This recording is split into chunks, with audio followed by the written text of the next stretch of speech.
मुझे इस्लाम के तबाह होने का डर नहीं है। दुनिया में कोई ताकत ही नहीं जो इस्लाम को तबाह कर दे। इस इस्लाम के गलबा की बात तो कुरान करीम ने की है। हुवल्लज़ी अरसल रसूलहु बिल हुदा व दीनिल हक़ लियुज़हिरहु अलद्दीन कुल्लिहि वलौ करिहल मुश्रिकून। वही अल्लाह है जिसने अपने रसूल बरहक खातिमुन नबिय्यीन सल्लल्लाहु अलैहि वसल्लम को दीन हक और गलबे इस्लाम के साथ भेजा है ताकि सारी कायनात पर अदियान बातिल के मुकाबले में दीन को वो गालिब कर दे, चाहे मुशरिकों को कितना ही नागवार लगे। This is Quran. तो इस्लाम तो नहीं मिट सकता। हलाकू खां भी आए थे इस्लाम मिटाने। बगदाद की धरती पे 1-2 लाख नहीं 8-18 लाख आप काटे गए थे एक साथ। दरियाए दजला का पानी आपके खून में तब्दील हुआ था। 18 लाख मुसलमानों के सरों की खोपड़ी, जिस तरह जलसों में तुम झंडियां लगाते हो, इस तरह उसने जब अपना शाही जुलूस निकाला है तो तुम्हारी 18 लाख खोपड़ियां ऊपर इस तरह से उसके इस्तकबाल में लटकी हुई थी। हमने वो दिन भी देखा और उसने ऐलान किया था कि आज मैंने इस्लाम को जड़ से मिटा दिया। मगर उसे क्या मालूम था कि तू क्या इस्लाम को जड़ से मिटाएगा। तेरा ही पोता काबुली खान मुसलमान होकर उसी इस्लाम को दुनिया में फैलाने के लिए खड़ा हो गया है। कौले मोहम्मद कौले खुदा, फरमान न बदला जाएगा, बदलेगा जमाना लाख मगर कुरान न बदला जाएगा। नारे तकबीर, नारे रिसालत, मजहब इस्लाम। अल्लामा उबैदुल्लाह खान साहब किबला। डूब गया इस्लाम। पहुंचा दो ये पैगाम इस्लाम के दुश्मनों को कि मसला इस्लाम का अलग है और बदअमल मुसलमानों का अलग है। ये समझा दो। इन बदअमल मुसलमानों की वजह से इस्लाम खत्म होगा नहीं। ये कौन सा इस्लाम पे अमल करने वाले हैं। इस्लाम को 2 तरफ से मारा जा रहा है। एक्सटर्नल भी मारा जा रहा है इस्लाम को और इंटरनल भी मारा जा रहा है इस्लाम को। जो कलमा पढ़ते हैं वो भी रोजाना इस्लाम को कत्ल कर रहे हैं और जो कलमा नहीं पढ़ते वो भी रोजाना इस्लाम को कत्ल कर रहे हैं। मगर इस्लाम तो शहीदे जावदा की मंजिल में है। न तुम कत्ल कर पाओगे न वो कत्ल कर पाएंगे। जब नमाजें छोड़ते हो तो क्या इस्लाम को कत्ल नहीं करते। जब शराब पीते हो तो क्या इस्लाम को कत्ल नहीं करते। जब बेहयाई करते हो तो क्या इस्लाम को कत्ल नहीं करते। जब सूद खाते हो तो क्या इस्लाम को कत्ल नहीं करते। जब झूठ बोलते हो तो क्या इस्लाम को कत्ल नहीं करते। जब कॉन्फ्रेंसी करते हो तो क्या इस्लाम को कत्ल नहीं करते। जब कलमा पढ़ के फसाद फैलाते हो तो इस्लाम को कत्ल नहीं करते। अरे जब इस्लाम पढ़ करके तुम इस्लाम के खिलाफ बोलते हो तो क्या इस्लाम को कत्ल नहीं करते। ये तो इंटरनल तुम रोजाना कत्ल कर रहे हो।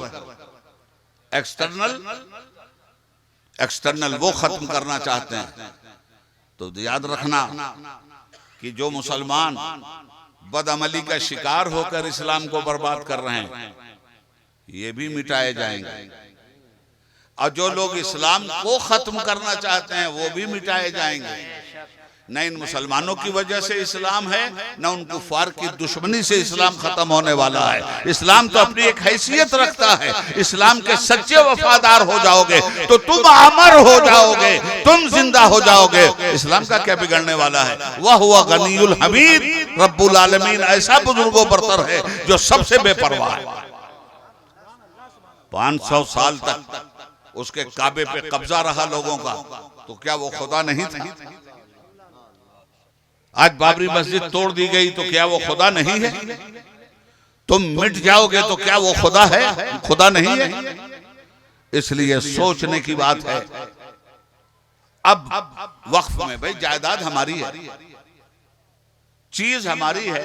हु आर यू, आप कौन आ गए, आप क्यों इंटरफेयर कर रहे हैं। अच्छा अगर तरमीम ही करनी है तो वक्फ की जायदाद में जिन लोगों ने खुर्द बुर्द किया है, मियां भाई लोग भी कम नहीं है।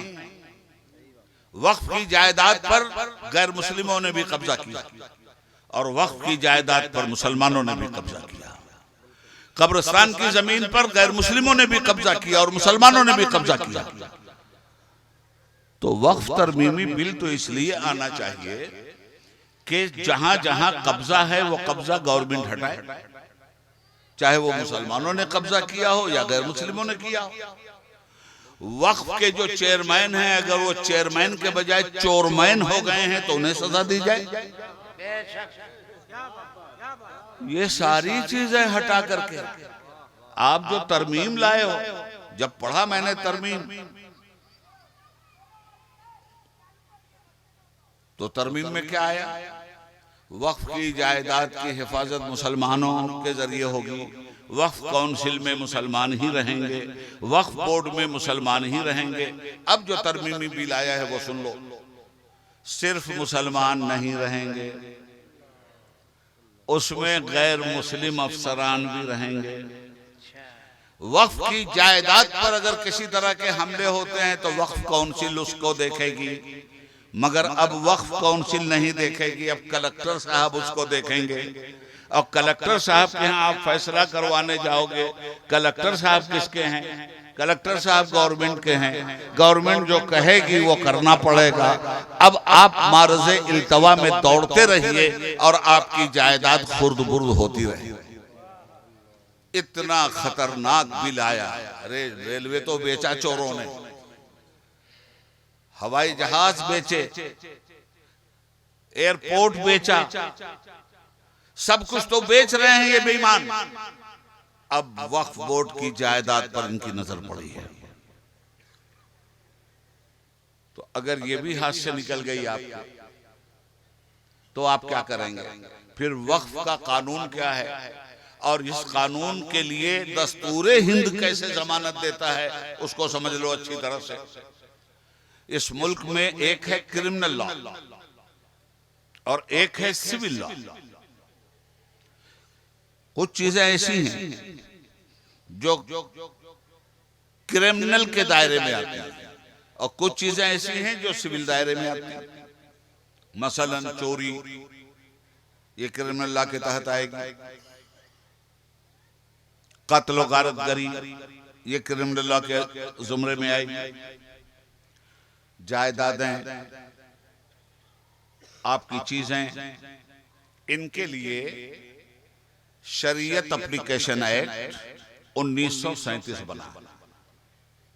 सुन लो गौर से, शरीयत एप्लीकेशन एक्ट, इस्लाम मुल्क की अदालत ये कहती है, मुल्क का संविधान ये कहता है कि मुसलमानों का जब कोई आइली मसला मुकदमात की शक्ल में कोर्ट में आए, आइली मसले का मतलब दाखिली मसाइल, वो क्या है? निकाह है, तलाक है, वक्फ की जायदाद है, कब्रिस्तान है, मस्जिद है, मदरसा है, हिबा है, वरासत है। ये सारी चीजें जब मुसलमानों की सामने आएंगी तो इसका फैसला इंडियन पैनल कोड से नहीं होगा, इसका फैसला होगा शरीयत एक्ट 1900, शरीयत एप्लीकेशन एक्ट 1937 के तहत। ये एक कानून है। शरीयत एप्लीकेशन एक्ट क्या है और इंडियन पैनल कोड क्या है? अब इसको और आसानी से समझा दूं। आज मुझसे कुछ लोग कह रहे थे कि हजरत जब आप गढ़वा में आए थे 1985 में तो कदम रखने की कहीं जगह नहीं थी किसी मैदान में। अब वो लोग हमारी उम्र के हो चुके हैं और हमारी उम्र भी क्या हुई है, 76वें ही साल में तो चल रहे हैं, अभी तो पैदा हुआ कुछ भी नहीं है। मुसलमान कभी बूढ़ा नहीं होता। एक पठान से पूछा, उसके एक दोस्त ने बाहर चला गया था, उस वक्त उस पठान की उम्र थी 25 साल।